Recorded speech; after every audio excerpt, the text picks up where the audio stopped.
Check out carmarshal.com. The link is in the description. They help support us. Open the door. Tell him if he doesn't come out, he's going to get bit. You're going to get bit? Open it.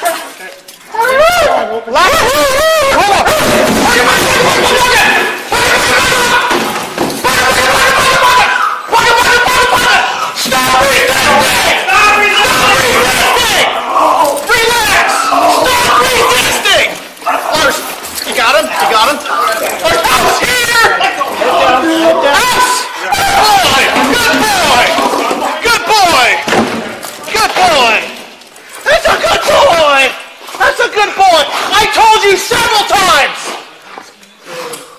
Good boy! What medics? Good boy! Harlan, give me your hand. Put your foot down! Put your foot down! You're gonna get bit again, Chris! Good boy! Good boy! Just stay out. Stay out. They'll pull him out. Good boy!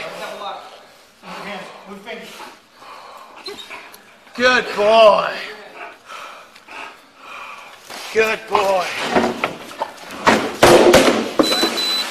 Got my teeth. Can I get my teeth? No! You can't. Foos. Ouse. Ouse.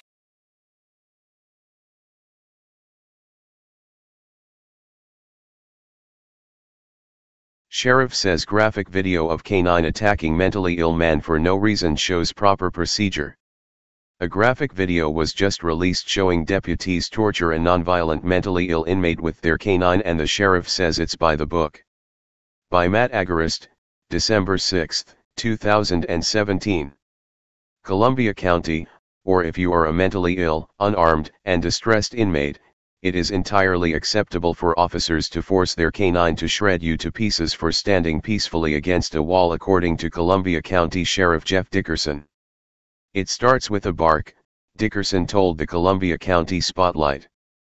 It's similar to everything we do. There's a whole range of force options out there that a deputy can use.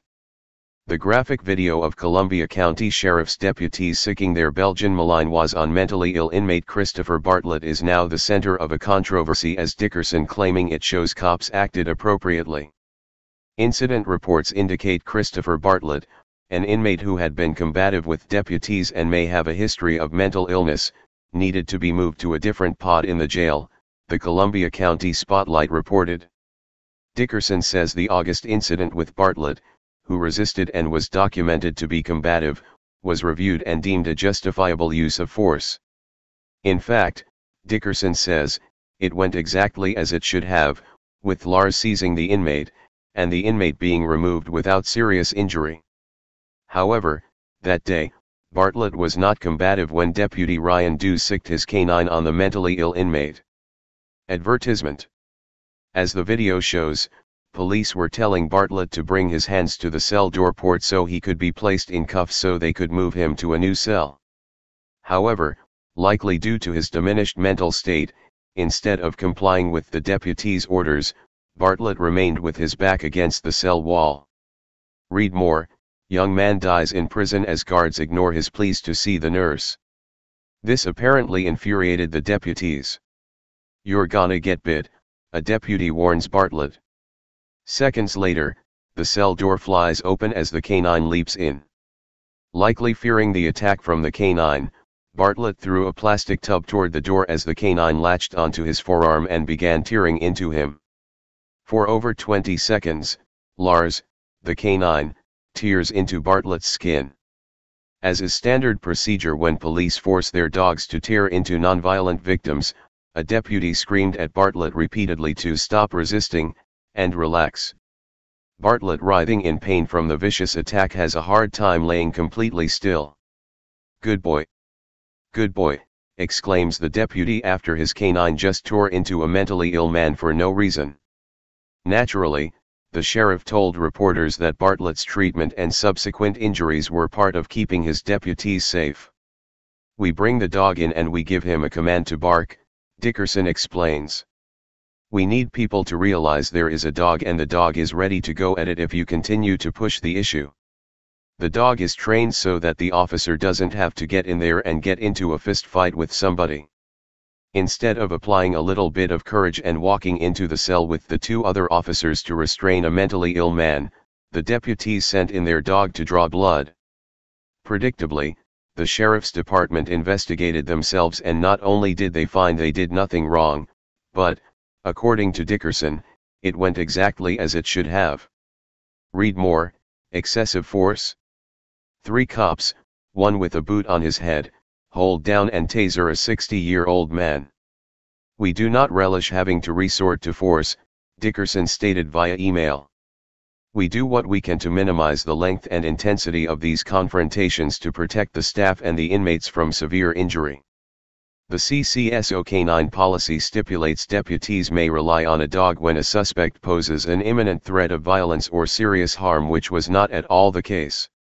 However, in a ridiculous catch-all addition, the sheriff claims the authority to mutilate mentally ill inmates if they are physically resisting or even threatening to resist arrest. Apparently, to the sheriff, standing against the wall was perceived as threatening to resist arrest, and so a man was mauled by a dog. Hey Charlotte County, this is Charlotte County Cop Watch, and I wanted to explain what fair use is. You can use pieces of news articles if you're doing it for news reporting, you have commentary, and you're doing it for education purposes. So that's what fair use is, as you can see right here. Another reason why I wanted to make this video is to let you know I have just joined with Patreon. A nice thing with Patreon, I make no money on YouTube. They took the money away years ago, and so this is another way to give, and it's a nice thing too, because you can give monthly. You can give $1, $5, $10, whatever. I do 4 to 5 hours a day on trying to wake the sheeple up on how corrupt it is and different ways that you can fight the corruption. So Patreon is a way that you can do it, and then of course the old way is still there. Donate to Charlotte County Cop Watch with PayPal or credit card. So keep that in mind. 4 to 5 hours a day. I make no money, but the corruption happened to me and I'm sick of it, so I'm trying to wake people up. But my wife would love it if if we could get some help out there. There's 47,000 subscribers. Just think if each one of you subscribers just gave let's say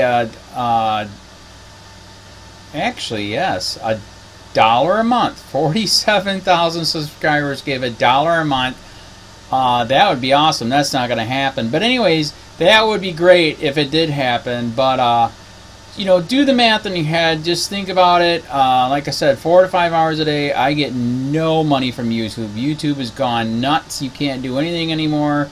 They're taking the money away everywhere. So these are a couple different ways that you can still help out with all this time that I put in.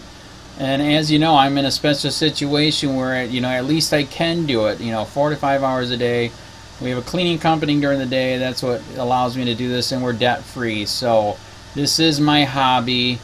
I don't go fishing and all that other crap. I try to save the world.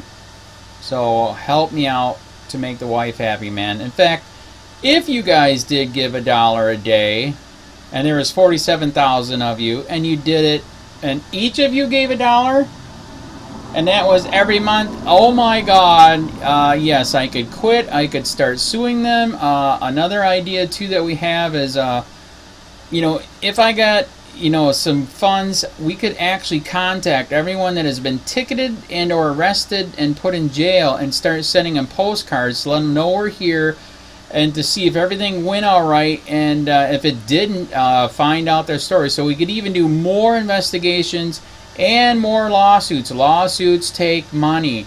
So just think about that. 47,000 of you so far right now. $1 a day. $1 a month on Patreon, or $5 a month Patreon, 10, 20, whatever. Just do the math in your head. Help out. This is a lot of work every single day. Thanks.